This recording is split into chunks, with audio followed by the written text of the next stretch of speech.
Welcome to my channel. और कैसे आप सब लोग।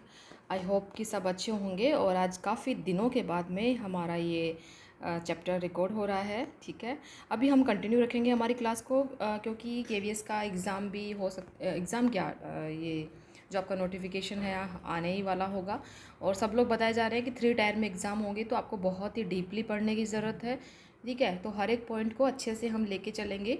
पेंसिल पेन नोटबुक अपने साथ रखिएगा ताकि जो भी इम्पोर्टेंट लगे आप रिवीजन के लिए नोट डाउन कर सकें। ठीक है, तो बिना टाइम को वेस्ट करते हुए हम स्टार्ट करते हैं। कहीं पे भी लगता है आपको कुछ जानने की ज़रूरत है तो आप बिल्कुल कमेंट कीजिए, जैसा भी आपको लगे बताने की कोशिश ज़रूर करिएगा। ठीक है, तो स्टार्ट करते हैं। आज हम पढ़ेंगे पहलवान की ढोलक। ठीक है, पहलवान की ढोलक चैप्टर है जो कि फणीश्वर नाथ रेणु जी ने लिखा था। ठीक है, पहलवान की ढोलक। तो सबसे पहले हम लेखक का परिचय जानेंगे और उसके बाद हम चैप्टर को कंप्लीट करेंगे। दोनों को एक साथ पढ़ेंगे। ठीक है, पहलवान की ढोलक। तो अभी है 4 मार्च सन 1921 को इनका जन्म हुआ था। ध्यान रखना ये फणीश्वर नाथ जी की फ़ोटो है। पिक्चर्स को भी अच्छे से देखने की ज़रूरत है क्योंकि कई बार एग्ज़ाम में होता है कि आपको फ़ोटो दे दी जाएगी और पूछेंगे कि ये किन की तस्वीर है या फिर कौन से इनका नाम है, क्या नाम है। ओराई हिंगना में 1921 में ओराई हिंगना जो अभी फ़िलहाल पूर्णिया अररिया में है। ठीक है, बिहार में। यहाँ इनका क्या हुआ था, जन्म हुआ था। इनकी रचनाएं हैं मेला आंचल जो कि बहुत ही फेमस उपन्यास है, बहुत ही प्रसिद्ध उपन्यास है इनका। मेला आंचल, परति परिकथा, दीर्घतपा, जुलूस, कितने चौराहे। ठीक है, तो 5 इनके उपन्यास हैं जो यहाँ पे इम्पोर्टेंट है वो दिए जा रहे हैं। मेला आंचल, परति परिकथा, दीर्घतपा और जुलूस और कितने चौराहे। नोट डाउन कर लीजिए उपन्यास इनके। देन कहानी संग्रह है इनके ठुमरी, अग्निखोर, आदिम, रात्रि की महक, एक श्रावणी दोपहर की धूप। ये इनकी क्या है, कहानी संग्रह है। संस्मरण है ऋण जल धन जल, वन तुलसी की गंध, श्रुत अश्रुत पूर्व। ठीक है, ये इनके संस्मरण है। और नेपाली क्रांति कथा इनका रिपोर्टाज है। तथा रेणु रचनावली बहुत इंपॉर्टेंट है। रेणु रचनावली जो कि कितने खंडों में है, 5 खंडों में है। ठीक है, रेणु रचनावली को याद रखने की जरूरत है जो कि 5 खंडों में समग्र है। ओके, 11 अप्रैल सन 1977 में पटना में इनका देहांत हो गया था, इनका निधन हो गया था। अब यहाँ पे ये बहुत ही इंपॉर्टेंट लाइन है जिसको आप नोट डाउन कर लीजिएगा कि कुछ ऐसे चरित्र होते हैं जो प्राण प्रतिष्ठा पाते ही अपने सृजनहार के बंधे बंधाए नियम कानून नीति अथवा फॉर्मूले को तोड़कर बाहर निकल आते हैं और अपने जीवन को अपने मन के मुताबिक घड़ने लगते हैं। ठीक है, कि कुछ चरित्र ऐसे होते हैं कि जो कि अपने बंधे बंधाए जो कानून होते हैं, नियम होते हैं, फॉर्मूलेज होते हैं, उनको तोड़कर बाहर जाते हैं और अपने जीवन को अपने मन के मुताबिक घड़ने लगते हैं। बहुत ही गहरी बात है यहाँ पे। ठीक है, और बहुत ज़रूरी है आपको, आप नियम कानून में अगर चलना शुरू करेंगे तो आप जी ही नहीं पाएंगे फिर। ठीक है, तो बहुत सबसे पहले अपने आप को जानेंगे तो फिर आप अपने आप, फिर मन का मतलब ये नहीं है कि आप कुछ भी करोगे। ठीक है, मतलब अपने जीवन को एक सही दिशा देके और जीने की बात होती है यहाँ पे। तो हिंदी साहित्य में आंचलिक उपन्यासकार के रूप में, ठीक है, अब ये भी यहाँ पे बहुत इंपॉर्टेंट है, कौन से उपन्यासकार के रूप में, आंचलिक उपन्यासकार के रूप में प्रतिष्ठित कथाकार फणीश्वर नाथ नेहरू का जीवन उतार चढ़ाव एवं संघर्षों से भरा हुआ था। साहित्य के अलावा विभिन्न राजनीतिक एवं सामाजिक आंदोलन में भी उन्होंने सक्रिय भागीदारी की। उनकी यह भागीदारी एक और देश के निर्माण में सक्रिय रही तो दूसरी ओर रचनात्मक साहित्य को नया तेवर देने में सहायक रही। सन 1954 में उनका बहुचर्चित आंचलिक उपन्यास मेला आंचल। अब यहाँ पर 2 चीज़ें याद रखने की ज़रूरत है। पहला कि बहुत ही फेमस उपन्यास है ये, और जिसका मतलब क्या था, 1954 में इसको प्रकाशित हुआ था। ठीक है, ये भी आपको याद रखने की ज़रूरत है। कब हुआ था, 1954 में मेला आंचल इनका प्रकाशित हुआ, जिसने हिंदी उपन्यास को एक नई दिशा दी। हिंदी जगत में आंचलिक उपन्यासों पर विमर्श मेला आंचल से ही प्रारंभ हुआ था। आंचलिकता की अवधारणा ने कथा साहित्य में गांव की भाषा संस्कृति और वहाँ के लोक जीवन को केंद्र में ला खड़ा किया। लोकगीत, लोकोक्ति, लोक संस्कृति, लोक भाषा एवं लोक नायक की इस अवधारणा ने भारी भरकम चीज एवं नायक की जगह अंचल को ही नायक बना डाला। ठीक है, उनकी रचनाओं में अंचल कच्चे और अनगढ़ रूप में ही आता है, इसलिए उनका यह अंचल एक तरफ सस्य श्यामल है और तो दूसरी तरफ धूल भरा और मैला भी है। ठीक है। स्वतंत्रोत्तर भारत में जब सारा विकास शहर केंद्रित होता जा रहा था, ऐसे में रेणु ने अपनी रचनाओं से अंचल की सीमाओं की समस्याओं की ओर भी लोगों का ध्यान खींचा।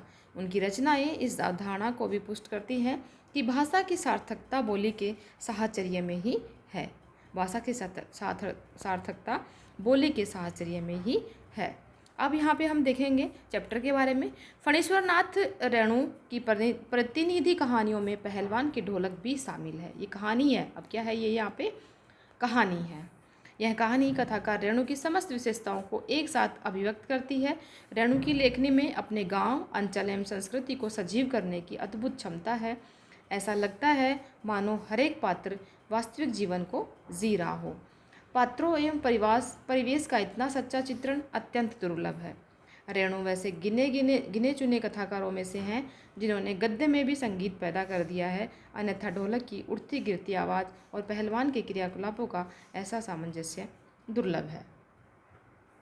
इन विशेषताओं के साथ रेणु की यह कहानी व्यवस्था के बदलने के साथ लोक कला और इसके कलाकार के अप्रासंगिक हो जाने की कहानी है। राजा साहब की जगह नए राजकुमार का आकर जम जाना सिर्फ व्यक्तिगत सत्ता परिवर्तन नहीं, बल्कि जमीनी पुरानी व्यवस्था के पूरी तरह उलट जाने और उस पर सभ्यता के नाम पर एकदम नई व्यवस्था के आरोपित हो जाने का प्रतीक है। यह भारत पर इंडिया के छा जाने की समस्या है। ठीक है, भारत पर इंडिया के छा जाने की समस्या है, जो लुट्टन पहलवान को लोक कलाकार के आसन से उठाकर पेट भरने के लिए हाय तौबा करने वाली निरीता की भूमि पर पटक देती है। ठीक है, तो यहाँ पे एक लुट्टन पहलवान का जिक्र हुआ है। ऐसी स्थिति में गांव की गरीबी, ठीक है, गांव की गरीबी के बारे में यहाँ बताया गया है। पहलवानी जैसे शौक को क्या पालती, फिर भी पहलवान जीवट ढोल के बोल में अपने आप को न सिर्फ जिलाए रखता है, बल्कि भूख व महामारी से दम तोड़ रहे गांव को मौत से लड़ने की ताकत भी देते रहता है। कहानी के अंत में भूख महामारी की शकल में आए मौत के षड्यंत्र जब अजय लुटन की भरी पूरी पहलवानी को फटे ढोल की पोल में बदल देते हैं, तो इस करुणा त्रासदी में लुटन हमारे सामने कई सवाल छोड़ जाता है। और आज भी यही होता है कि जो लायक होता है उसको वो स्थान मिल ही नहीं पाता है। बहुत जगह ऐसा होता है।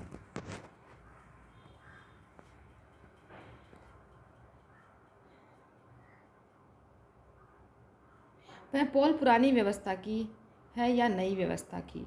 क्या कला की प्रासंगिकता व्यवस्था की मुखापेक्षी है अथवा उसका कोई स्वतंत्र मूल्य भी है? मनुष्यता की साधना और जीवन सौंदर्य के लिए लोक कलाओं को प्रासंगिक बनाए रखने हेतु हमारी क्या भूमिका हो सकती है? निश्चय ही यह पाठ हमारे मन में कई ऐसे प्रश्न छोड़ जाता है। तो अब देखते हैं आगे इस लेसन को कि क्या ये हमारे प्रश्न छोड़ जाता है। और सही बताएं तो आज भी हमारे देश की वही हालत है। ठीक है, तो पढ़ते हैं हम इसको। पहलवान की ढोलक। जाड़े का दिन था, अमावस्या की रात ठंडी और काली थी। मलेरिया और हैजे से पीड़ित गांव भयार्त शिशु की तरह थर थर काँप रहा था। अब यहाँ पे बहुत इंपॉर्टेंट चीज़ है कि कौन से बीमारियों से जो गांव था वो पीड़ित था। तो मलेरिया और हैजा, ठीक है, दो बीमारियों से क्या था, गांव क्या था, पीड़ित था, मलेरिया और हैजा।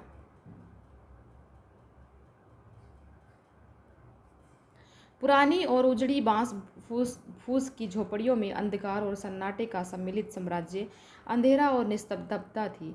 अंधेरी रात चुपचाप आंसू बहा रही थी। निस्तब्धता करुण सिसकियों और राहों को बलपूर्वक अपने हृदय में ही दबाने की चेष्टा कर रही थी। आकाश में तारे चमक रहे थे।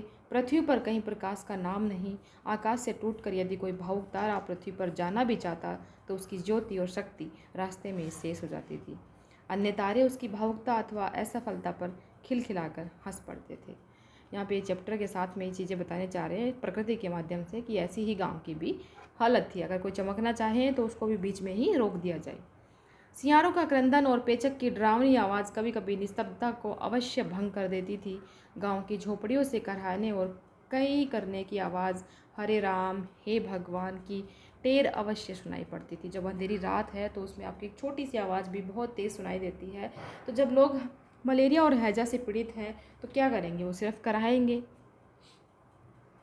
बच्चे भी कभी कभी निर्बल कंठों से माँ माँ पुकार कर रो पड़ते थे, पर इससे रात्रि की निस्तब्धता में विशेष बाधा नहीं पड़ती थी। कुत्तों में परिस्थिति को ताड़ने की एक विशेष बुद्धि होती है। वे दिन भर राख के घूरों पर गठरी की तरह सिकुड़कर मन मारकर पड़े रहते थे। संध्या या गंभीर रात को सब मिलकर रोते थे। ठीक है, रात को कुत्ते भी मिलकर क्या करते थे, रोने रोने लग जाते थे। रात्रि अपनी विषमताओं के साथ चलती रहती और उसकी सारी विषमता को ताल ठोक कर ललकारती रहती थी। सिर्फ पहलवान की ढोलक संध्या से लेकर प्रातःकाल तक एक ही गति से बजती रहती थी, चटधा गिड़धा चटधा घिड़धा। ठीक है, अब ये भी आपको याद रखना की ज़रूरत है कि पहलवान की ढोलक है जो किस सुर में बजती थी। ठीक है, तो चटधा गिड़धा चटधा गिड़धा। अब इसका मतलब क्या है,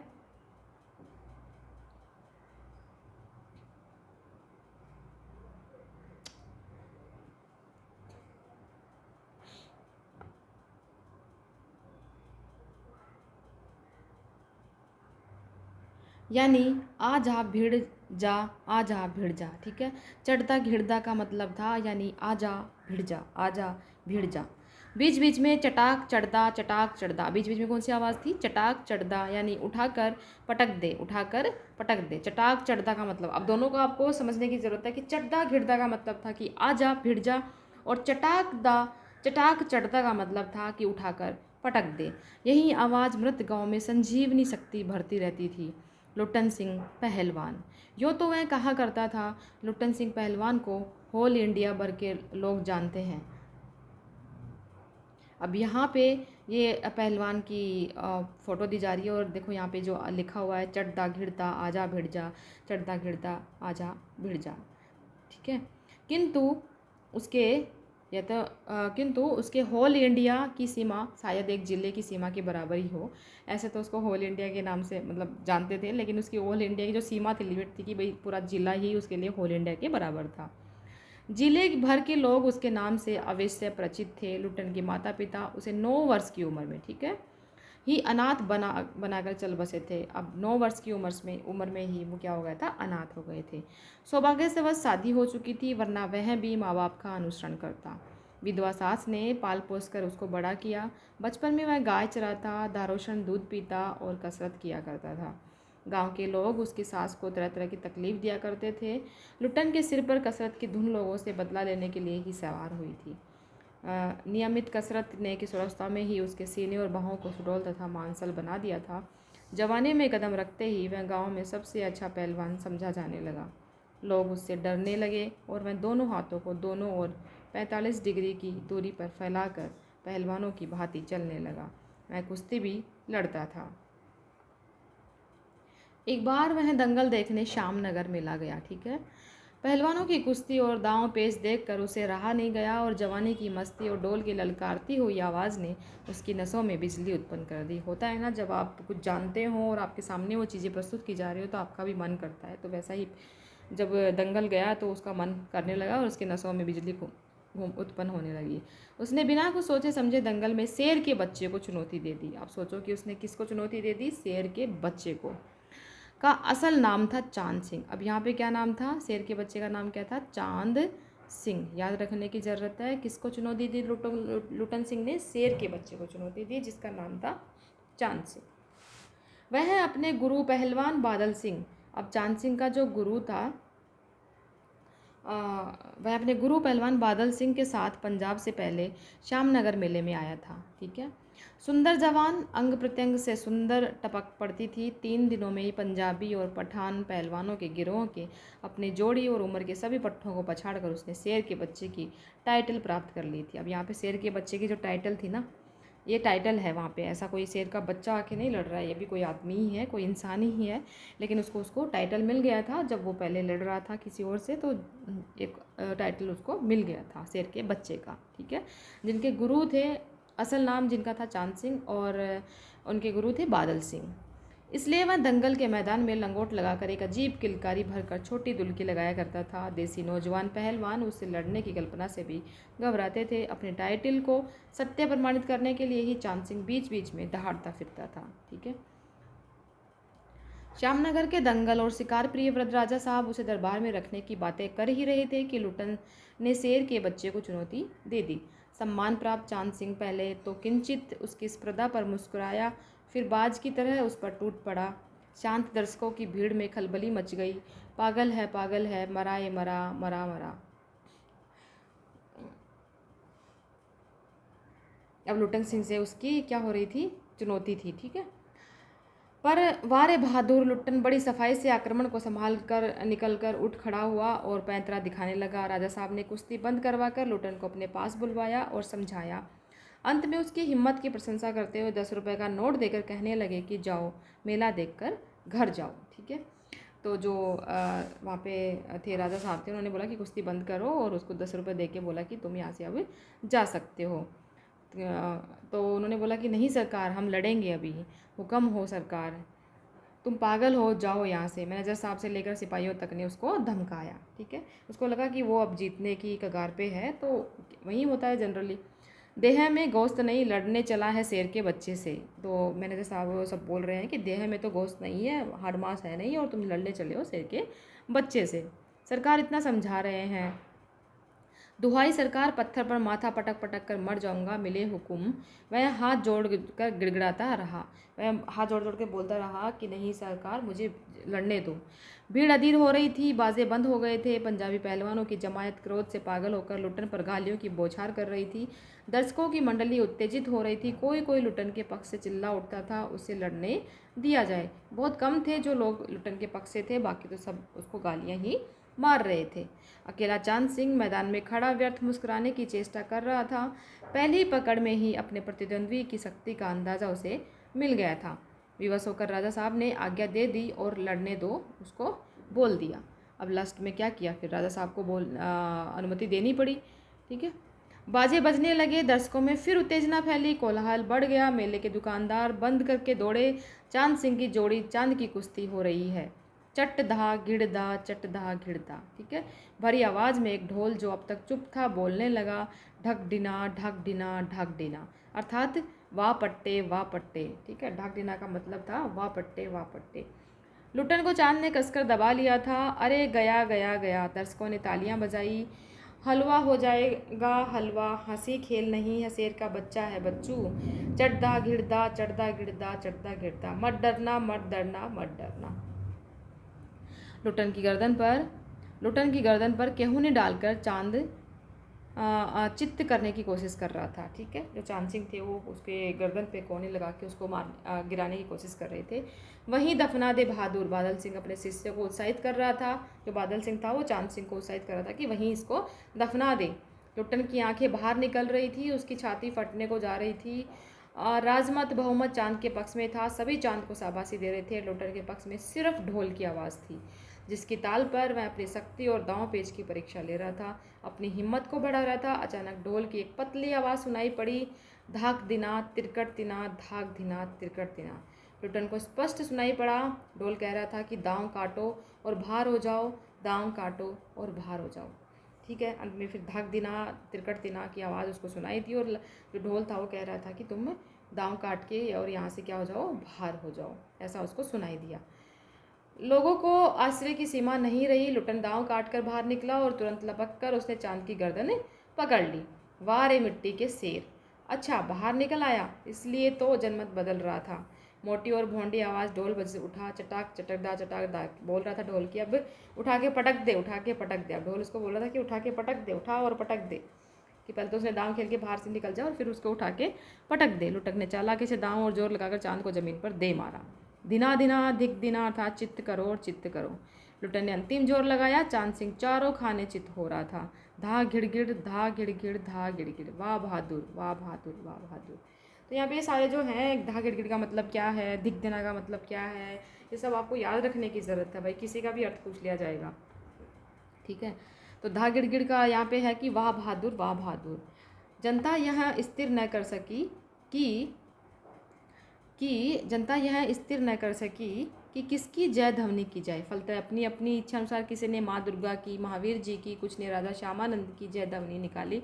अंत में सम्मिलित जय से आकाश गूंज उठा। विजयी लुट्टन कूदता फांदता ताल ठोकता सबसे पहले बाजे वाले की ओर दौड़ा और डोलों को सदापूर्वक प्रणाम किया। फिर दौड़कर उसने राजा साहब को गोद में उठा लिया और राजा साहब के कीमती कपड़े मिट्टी में सन गए। मैनेजर साहब ने आपत्ति की, हे अरे रे रे रे रे, किंतु राजा साहब ने स्वयं उसे छाती से लगाकर गदगद होकर कहा, जीते रहो बहादुर। ठीक है। अंत में तो राजा साहब भी उससे खुश हो गए कि तुमने हमारी मिट्टी की क्या रख ली, लाज रख ली। पंजाबी पहलवानों की जमायत चांद सिंह की आंखें पहुंच रही थी। लुट्टन को राजा साहब ने पुरस्कृत ही नहीं किया, अपने दरबार में सदा के लिए रख लिया। तब से लुट्टन रोज पहलवान हो गया और राजा साहब उसे लुट्टन सिंह कहकर पुकारने लगे। राज पंडितों ने मुंह बिचकाया, हुजूर जाति का सिंह है। ठीक है।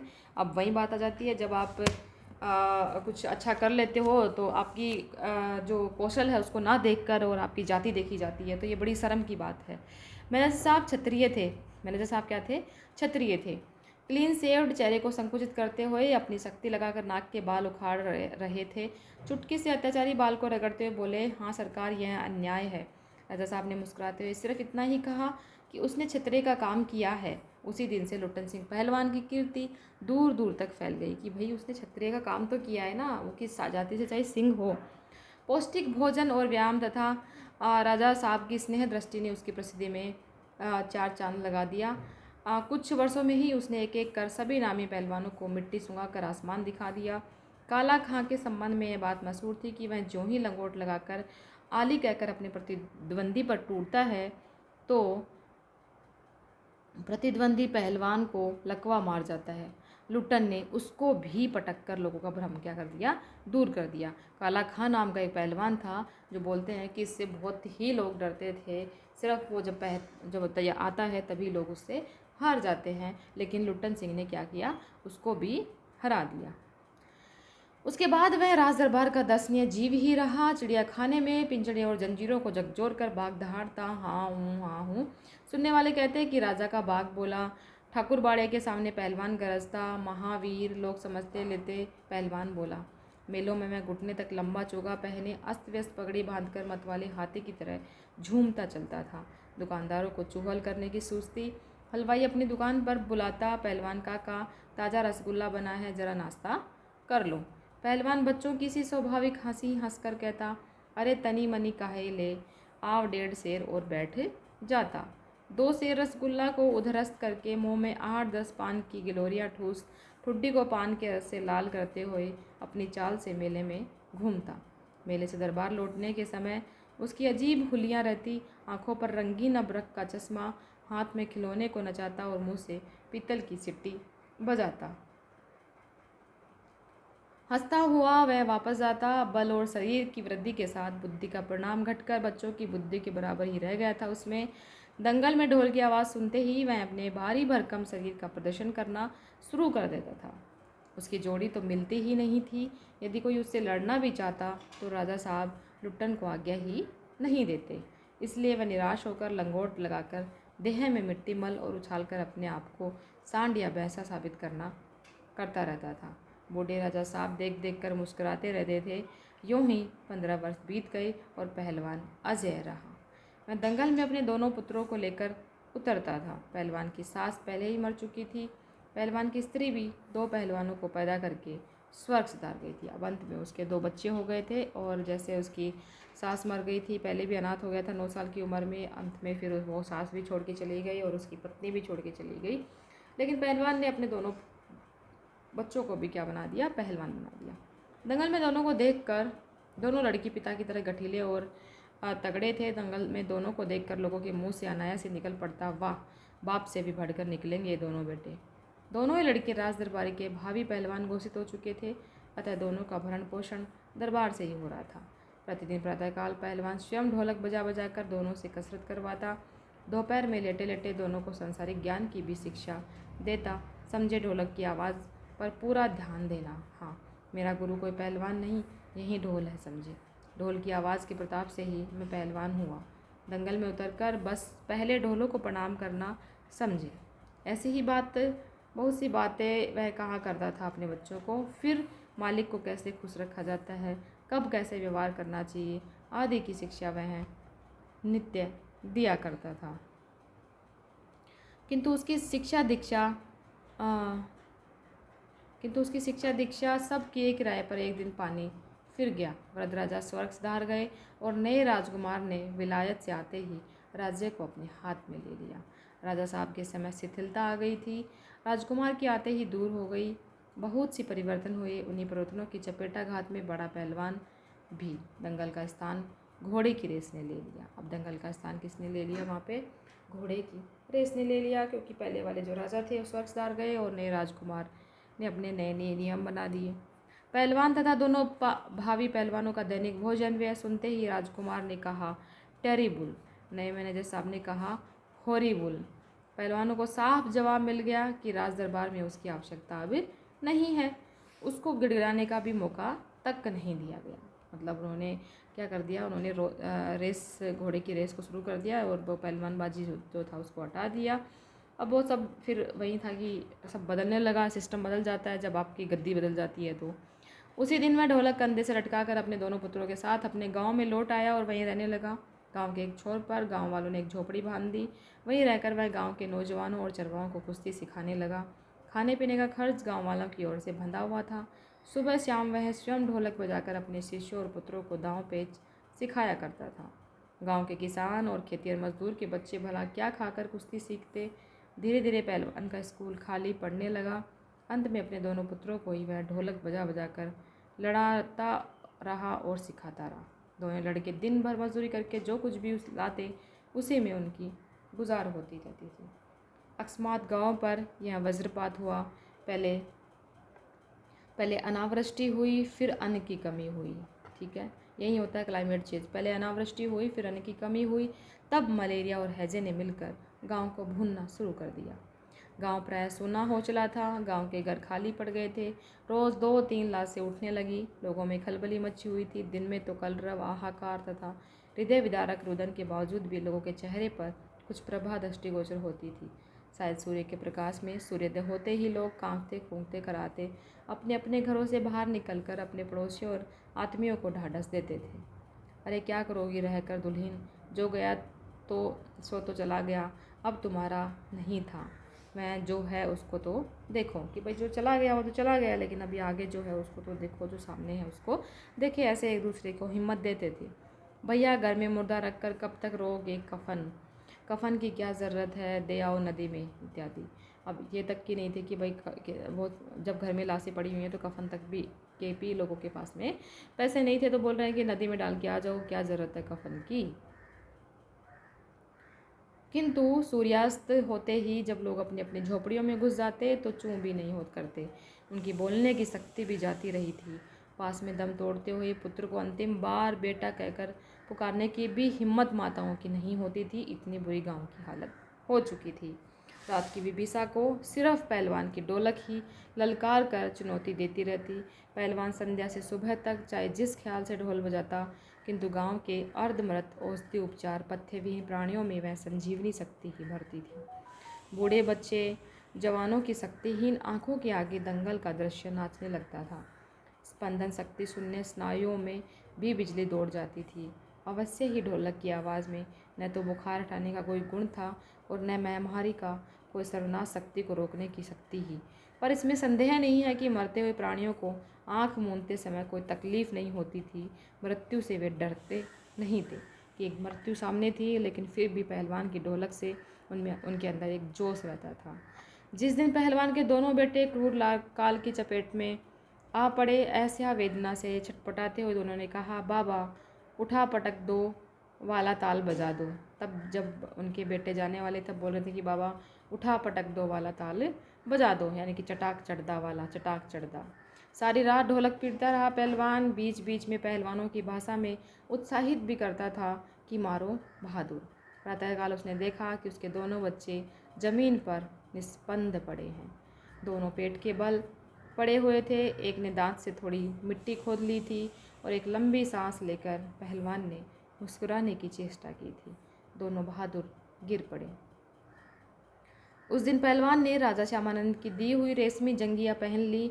सारे शरीर में मिट्टी मलकर थोड़ी कसरत की, फिर दोनों पुत्रों को कंधों पर लाद कर नदी में बहा आया, क्योंकि कफन के तो उनके पास में पैसे ही नहीं थे।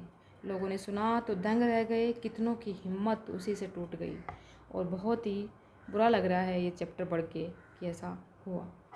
किंतु रात में फिर पहलवान की ढोलक की आवाज़ प्रतिदिन की भांति सुनाई पड़ी।